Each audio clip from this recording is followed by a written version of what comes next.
하늘성이의 러브스토리.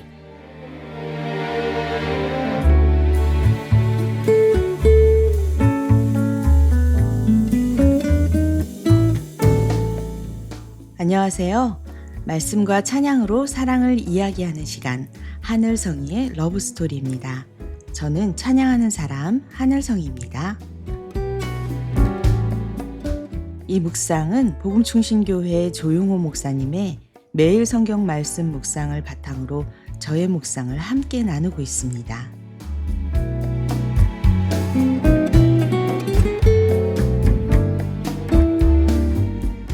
우리는 우리 자신의 모습이 항상 만족스럽진 않죠.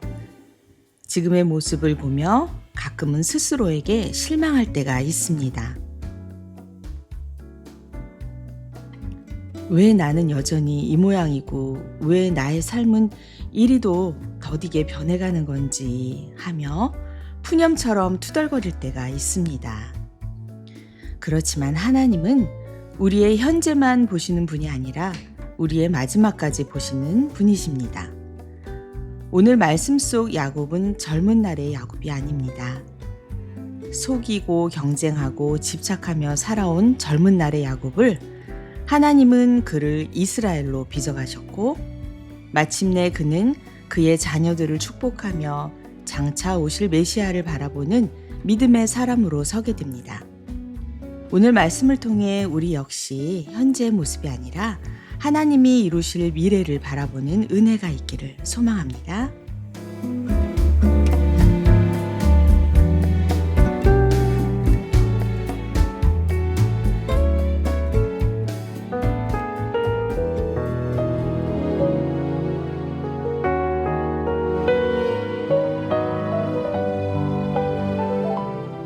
오늘은 창세기 49장 1절에서 15절 말씀.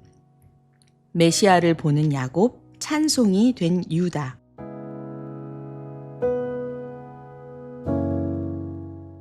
야곱이 아들들을 불러놓고서 일렀다. 너희는 모여라. 너희가 뒷날에 겪을 일을 내가 너희에게 말하겠다. 야곱의 아들들아, 너희는 모여서 들어라. 너희의 아버지 이스라엘이 하는 말에 귀를 기울여라. 르우벤아, 너는 나의 맏아들이요 나의 힘, 나의 정력의 첫 열매다. 그 영예가 드높고 그 힘이 드세다. 그러나 거친 파도와 같으므로 또 네가 아버지의 침상에 올라와서 네 아버지의 침상을 더럽혔으므로 네가 으뜸이 되지는 못할 것이다. 시므온과 레위는 단짝 형제다. 그들이 휘두르는 칼은 난폭한 무기다. 나는 그들의 비밀 회담에 들어가지 않으며 그들의 회의에 끼어들지 않을 것이다. 그들은 화가 난다고 사람을 죽이고 장난삼아 소의 발목 힘줄을 끊었다. 그 노여움이 혹독하고 그 분노가 맹렬하니 저주를 받을 것이다. 그들을 야곱 자손 사이에 분산시키고 이스라엘 백성 사이에 흩어버릴 것이다. 유다야, 너의 형제들이 너를 찬양할 것이다. 너는 원수의 멱살을 잡을 것이다. 너의 아버지의 아들들이 네 앞에 무릎을 꿇을 것이다. 유다야, 너는 사자 새끼가 될 것이다. 나의 아들아, 너는 움킨 것을 찢어먹고 굴로 되돌아갈 것이다. 엎드리고 웅크리는 모양이 수사자 같기도 하고 암사자 같기도 하니 누가 감히 범할 수 있으랴. 임금의 지휘봉이 유다를 떠나지 않고 통치자의 지휘봉이 자손 만대까지 이를 것이다. 권능으로 그 자리에 앉을 분이 오시면 만민이 그에게 순종할 것이다. 그는 나귀를 포도나무에 매며 그 암나귀 새끼를 가장 좋은 포도나무 가지에 맬 것이다. 그는 옷을 포도주에다 빨며 그 겉옷은 포도의 붉은 즙으로 빨 것이다. 그의 눈은 포도주 빛보다 진하고 그의 이는 우윳빛보다 힐 것이다. 스불론은 바닷가에 살며 그 해변은 배가 정박하는 항구가 될 것이다. 그의 영토는 시도네까지 이를 것이다. 이사갈은 안장 사이에 웅크린 뼈만 남은 나귀 같을 것이다. 살기에 편한 곳을 보거나 안락한 땅을 만나면 어깨를 들이밀어서 짐이나 지고 압제를 받으며 섬기는 노예가 될 것이다.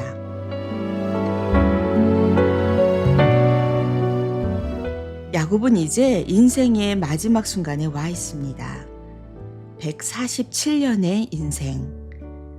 그의 삶을 돌아보면 그의 고백처럼 참 험악한 세월이었습니다.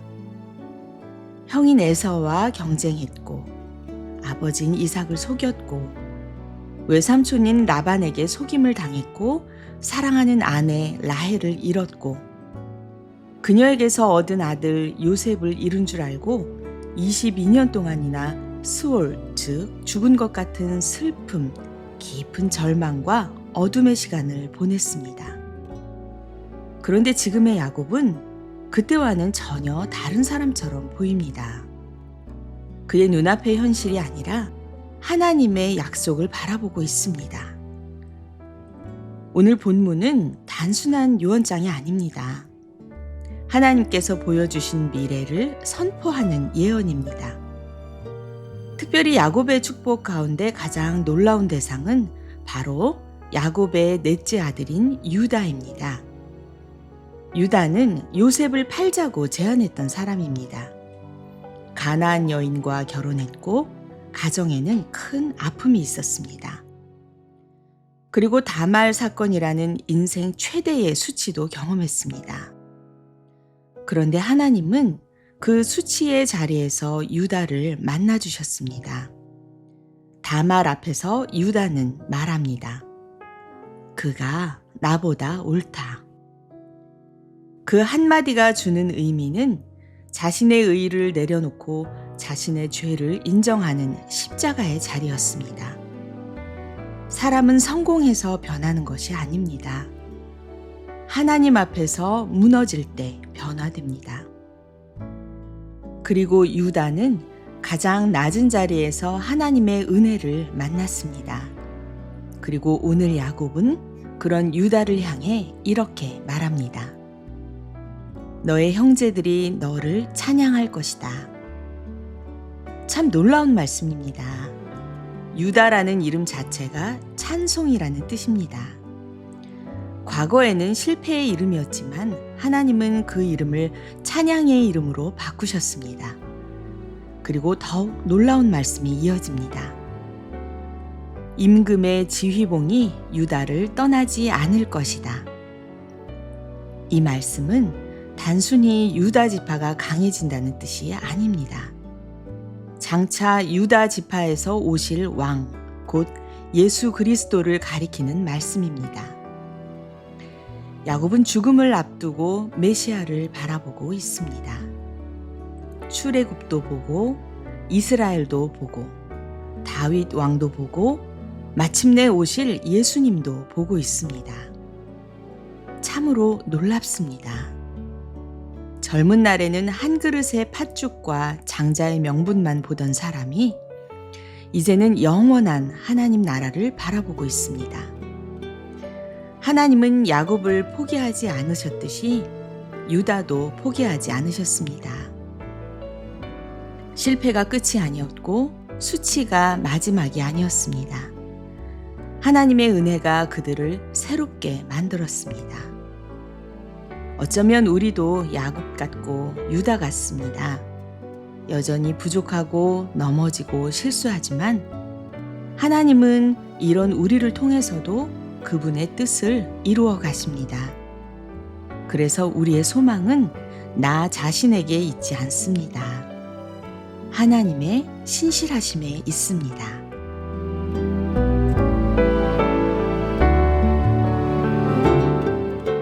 오늘 함께 드릴 찬양은 팀 룩 워십의 선하신 나의 주입니다. 지금 내가 서 있는 곳은 여전히 소망이 없어 보일 수 있다. 그러나 하나님은 여전히 선하시며 예수님이 예비하신 하나님 나라를 바라본다. 이 고백은 오늘 야곱의 모습과도 참 많이 닮아 있습니다. 험악한 세월을 지나온 야곱이지만 마지막에는 현실이 아니라 하나님 나라를 바라보았습니다. 유다 역시 자신의 실패를 넘어 메시아의 계보 속에서 쓰임받게 됩니다. 결국 믿음은 환경을 보는 것이 아니라 하나님의 선하심을 바라보는 것입니다. 이 고백을 담아 함께 찬양 드리겠습니다. 팀룩 워십의 선하신 나의 주.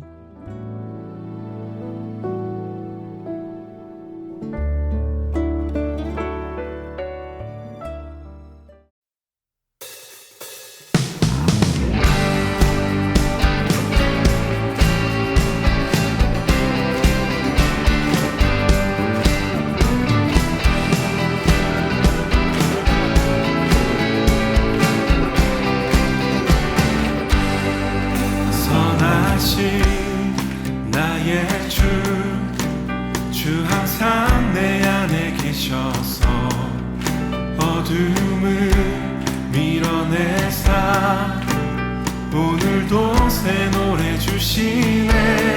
나 서 있는 이곳은 여전히 소망 없다 하나 내 주 예수 친히 예비하신 하나님 나라 바라보네. 찬양해 만왕의 왕 그의 나라 영원하도다. 경배해 만유의 주 예수 복되신 구세주 찬양해.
나 서 있는 이곳은 여전히 소망 없다 하나 내 주 예수 친히 예비하신 하나님 나라 바라보네.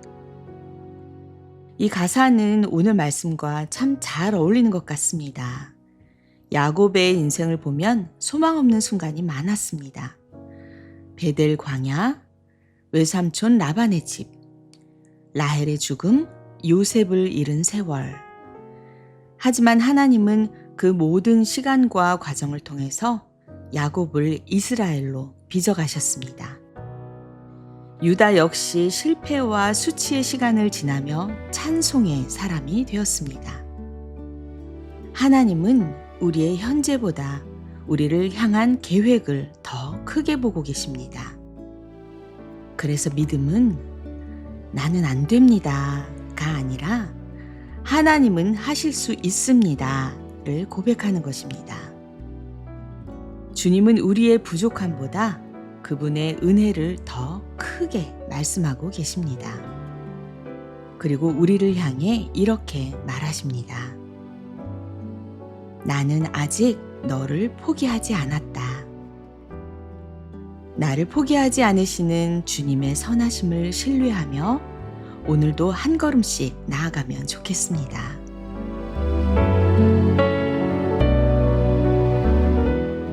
사랑하는 여러분, 오늘 우리는 야곱과 유다의 이야기를 통해 하나님의 놀라운 은혜를 보았습니다. 실패한 사람도, 넘어진 사람도, 수치 가운데 있는 사람도 하나님의 손에 붙들리면 찬송의 사람이 될 수 있습니다. 야곱을 이스라엘로 만드신 하나님, 유다를 메시아의 계보로 사용하신 하나님께서 오늘도 우리 삶 가운데 우리를 향해 동일하게 일하고 계십니다. 지금은 내 삶이 이해되지 않고 모든 게 부족해 보여도 하나님은 여전히 우리를 향해 그분의 계획대로 아름다운 이야기를 써 내려가고 계십니다.